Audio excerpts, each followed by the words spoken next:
Të nderuar shikues, ju përshëndes, do t'jemi bashkë në hapësirën e të ftuarit të ditës.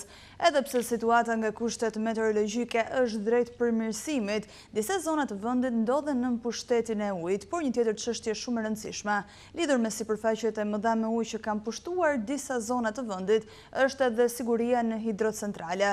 Për të folur më tepër për këtë çështje, me mua në studio është inxhinier Luigjë Pjetri, mjeshtër i madh i punës, ish drejtues i Korporatës Energjetike Shqiptare dhe ish drejtues në hidrocentralet e Kaskadës së Drinit. Zoti Pjetri, ju përshëndes dhe kënaqësi që jeni me ne. Faleminderit. Zoti Pjetri, ju keni një eksperiencë 50 vjeçare në këtë fushë. Sa të sigurta janë hidrocentralet e vendit tonë?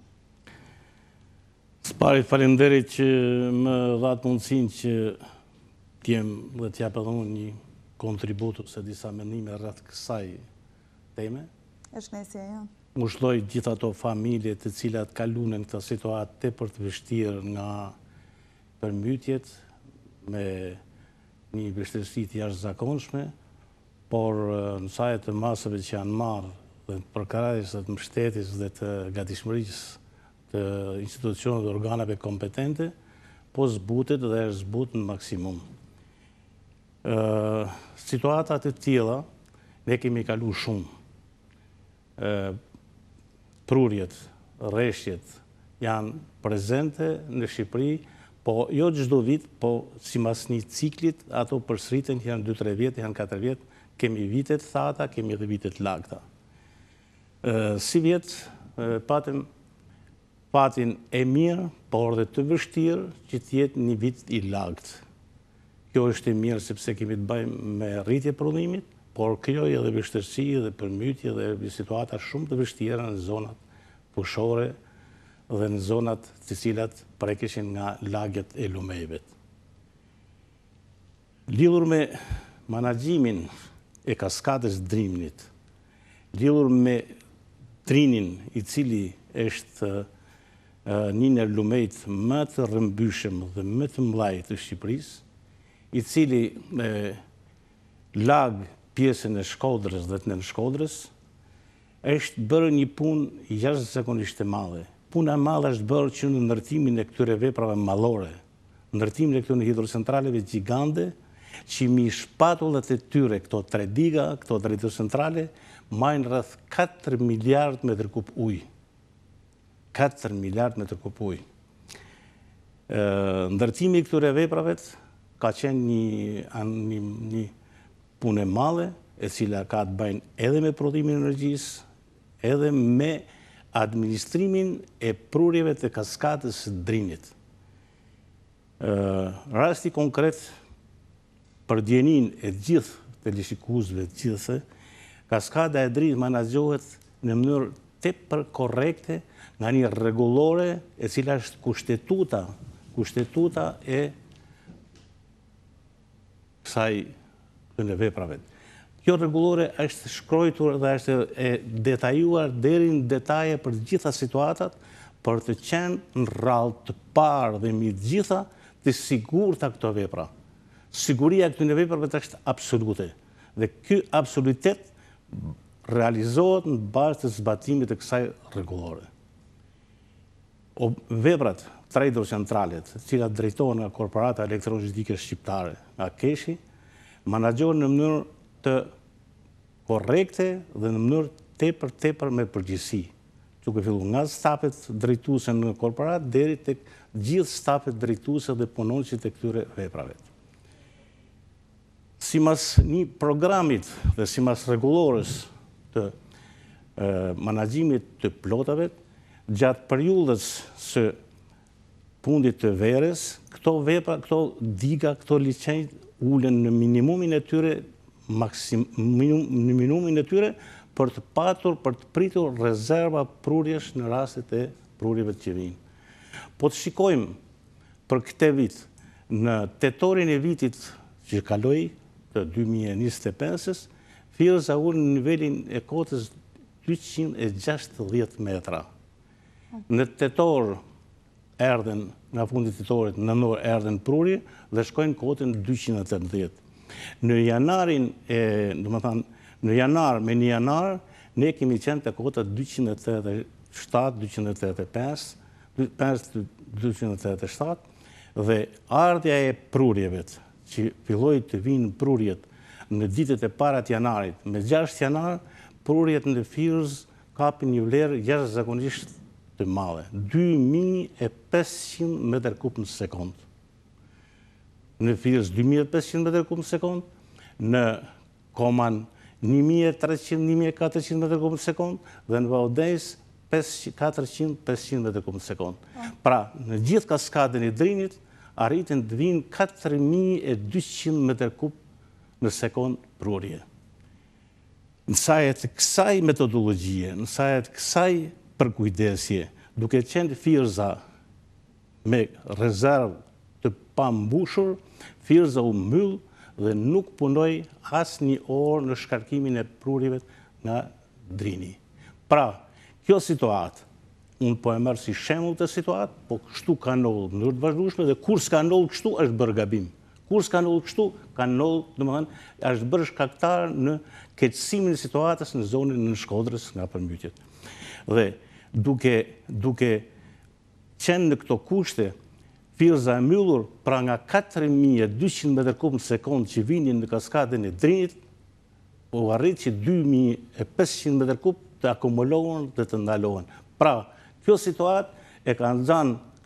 situatë ishte shumë favorite, sepse gjithë Drini u ndalu në Firs dhe bishin vetëm prurjet anësore që janë prurjet e Valbonës, prurjet e Currave, prurjet e anësore që vinë në pjesën e liçenit Komanit deri në liçenin e Shkodrës, në liçenin e Audesit.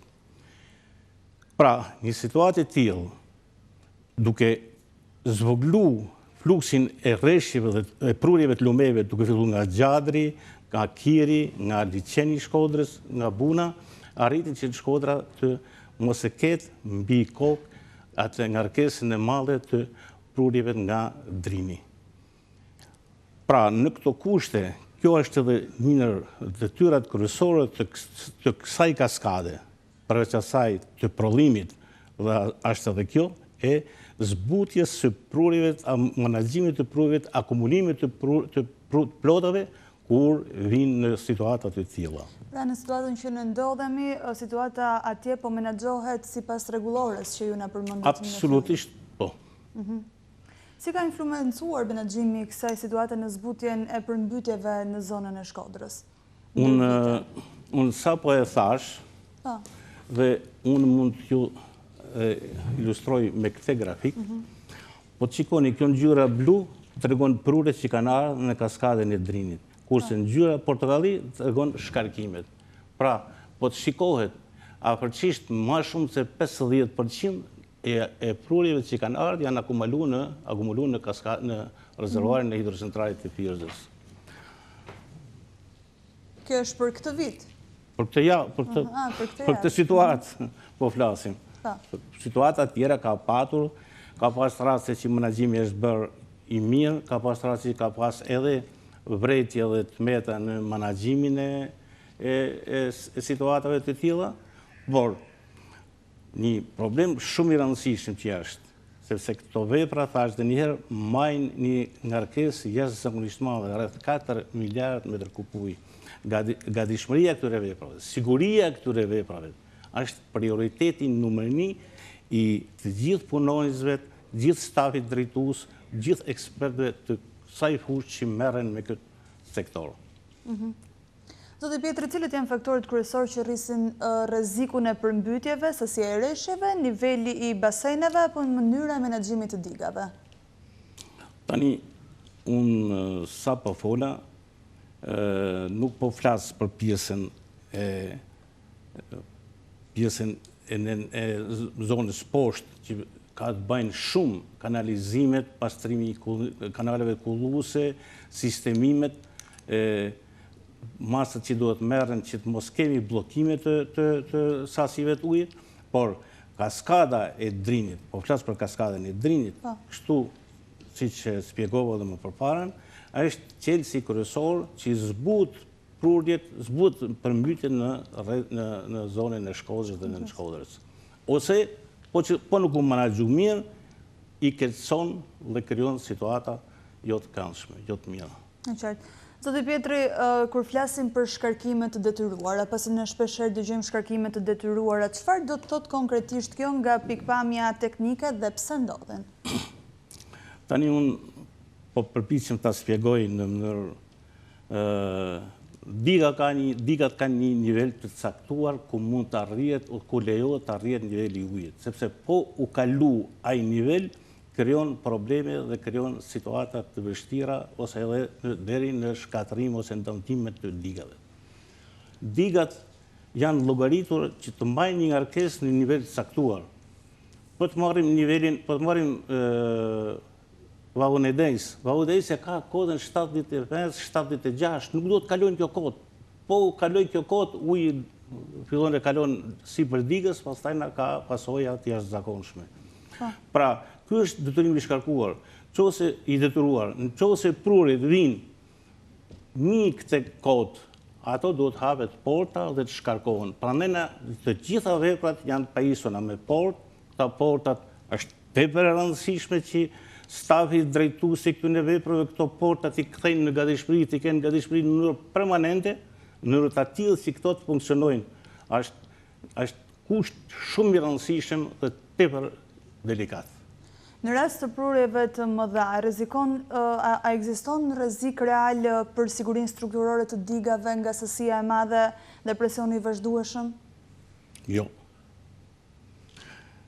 Nuk ekziston asnjë lloj rrezikut, sepse ato diga janë të llogaritura me të gjithë parametrat dhe të ndërtuara në mënyrë të tillë që i përballojnë ngarkesat dhe prurjet në ata kota të cilat janë të parashikuara. Por edhe njëherë nuk do të telkalojmë as dhe 1 centimetër atë pikën që është caktuar sipas rregullores dhe sipas instruksioneve dhe sipas standardeve. Çfarë problematike është sjell moti i keq i zgjatur, rreshjet, stuhi, rënje temperaturash në funksionimin normal të hidrocentraleve? Ndikojnë? Hidrocentralet punojnë me ujë, dhe ato don ujë. Ne si thush, ai është bereqeti jonë. Nuk na mungon. Na vin uji që të prodhojmë energji. Detyra jonë, ose detyra aty në punojësve që janë atje është që t'i kenë gatishmëri ato vepra, që të gjitha agregatet që jenë në punë, që atë sasi ujit që vjen, mos ta kalojmë nga tunelet për ta shkarkuar në bjefin e poshtëm ose për ta shkarkuar në liçen poshtë, por ta kalojmë përmes turbinave, prodhojmë energji edhe të ulim nivelin e prurjeve. Në dilemën mes mbajtjes së baseneve të mbushura për siguri energjetike dhe rrezikut nga të mbushjet, cila duhet jetë parsorë? Shiko, parsorë duhet jetë shfrytëzim racional i këtyre veprave. Shfrytëzim racional është ky që ka shkuar në kotën 260-270 në fillim të sezonit dimrit. Pra, dimri, kur vjen dimri nënori është muaji që zakonisht shoqërohet me rreshje. Në fillim të nënorit, ky duhet jetë e kota 270, po flas për Firzën, se këto duhet jetë edhe Komani, edhe Baudesi, nuk kanë një prizëm të vogël të uljes dhe ngritjes kotës. Kurse Komani, Firza ka rezervarin 2.7 miliard metër kub, është rezervari i Firzës. Dhe aty akumulohet e gjithë sasia e ujit. Së ndikon presioni ekonomik dhe politik të hidrocentralet që të prodhojnë energji maksimalisht në vendimarrje teknike? Tani, ato kanë një program, kanë një plan ekonomiko-financiar, por plani bëhet mbi bazën e llogaritjeve dhe mbi bazën e situatave sinoptike, situatave hidroenergjetike që janë të asaj periudhe, të asaj kohe. Presionet nuk janë normale. Ne presione, unë kam qenë në ato drejtuese, në ato presione kemi pas, po edhe kemi tejkalu, edhe kemi argumentu, edhe kemi shpjegu, dhe kemi thënë që cila është më e mira e mundshme. Më e mira e mundshme është që zbatohet rregulloria, të shfrytëzohen me konsum specifik sa më të lartë ato vepra, me qëllim që nga njëjta sasi ujit marrim sasi energjie më shumë. Në qartë. Zoti Pjetra, mendoni se Shqipëria duhet investojë në basene të reja shkarkuese ose alternativa të tjera për të ulur rrezikun për Nën Shkodrën? Tani, Shqipëria përbëhet, nuk është se pa shpiki unë ose pa thamë për herët parë. Kjo dihet, ne jemi një vend me burime hidrike shumë të mëdha. Dhe gjithë burimet hidrike ne i kemi lumet që vinë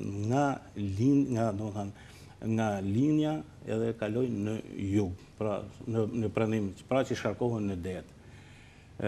Deri tani, si ma statistika dhe si ma studimeve që janë bërë, ne kemi shfrytzuar rreth 20-25% të këtyre ujrave.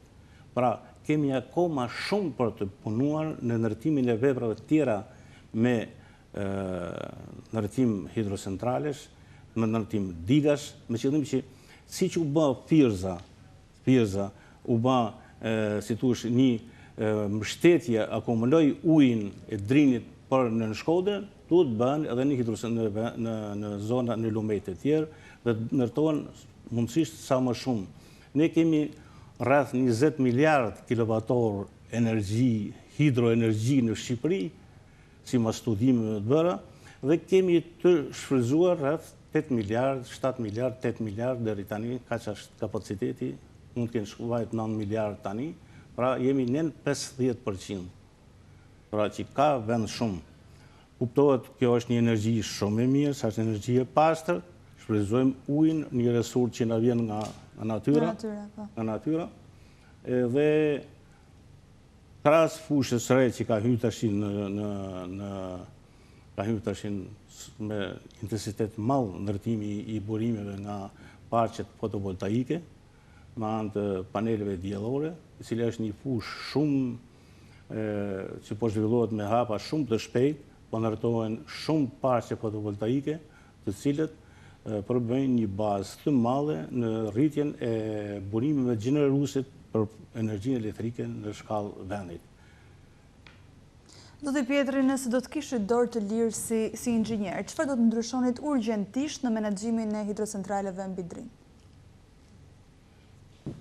Unë mendoj që kam pas kohë mjaftueshëm të punoj në këtë fushë, kam punu shumë, bashkë me kolegët e mi, me shokët, me bashkëpunëtorët e mi, dhe ato vepra duhet të mirëmahen, duhet të kryhen shërbimet, kryhen remontet, dhe unë bile sapo para se të vija këtu patën një takim në korporatën elektrologjetike, ku diskutuam për këtyre problemeve, dhe një në porosit kryesore që ishte, që mas këtyre situata, mas këtyre prurë, mas këtyre rreshjeve, të bëhet një kontroll i detajuar, qoftë i pjesëve të filtrimeve të digave, qoftë edhe i bazeneve, mos kemi në shkardin, në rrëshqitje e problemet e tjera, pra rehabilitimi këtyre veprave, mirëmbajtja këtyre veprave, është detyrë parësore e korporates, por edhe e shtetit dhe e gjithë shoqërisë, sepse janë vepra shumë të mëdha, vepra shumë të rëndësishme, janë vepra me karakter shumë të madh ekonomik, por edhe, siç thamë, edhe për punën e akumulimit të lotave. Pra, Zoti Pjetri, për ta përmbyllur këtë bisedë, marr parasysh dhe eksperiencën tuaj, siç e përmendëm që në fillim 50 vjeçare, që këto hidrocentrale të funksionojnë mirë, duhet vetëm zbatojnë rregulloren, apo jo? Absolutisht po. Rregulloren, instruksionet, kujdesin e madh për remontet, për shërbimet, pra aty nuk ka një bajnë 3, një bajnë 2, nuk bajnë 3, pra absolut do t'jenë me kërkes shumë të madhe llogariet, sepse kanë në dorë, përveç anën ekonomike, kanë në dorë pjesën poshtë tyre, njerëzore, që është shumë e rëndësishme. Zoti Pjetri, ju falenderoj shumë për këtë bisedë, kënaqësi që ishit në studio dhe na dha gjithë të informacione kaq të vlefshme për ne dhe për të gjithë pjesën tjetër të shoqërisë. Ju falenderoj edhe juve dhe shtu me bereqet inshallah jemi gjithmonë. Edhe një herë mushlim ose ato që kanë kalu këtë situatë kaq të vështirë dhe po e kalojnë, inshallah sa më shpejt të zbutet kjo situatë, sepse është vërtet shumë situatë shumë e rëndë. Po t'i marrësh me radhë gjitha qytetet, gjitha zonat që ka pare kjo, dhe dhe më shpirti kur është. Shpresojmë që të kaloj kjo situatë sa më shpejt për të gjithë. Të nderuar shikues, kemi ardhur në fund të kësaj bisede me zotin Luiq Pjetri. Ne do të shkëputemi tani për një hapësirë publicitare. Ju falenderoj për vëmendjen.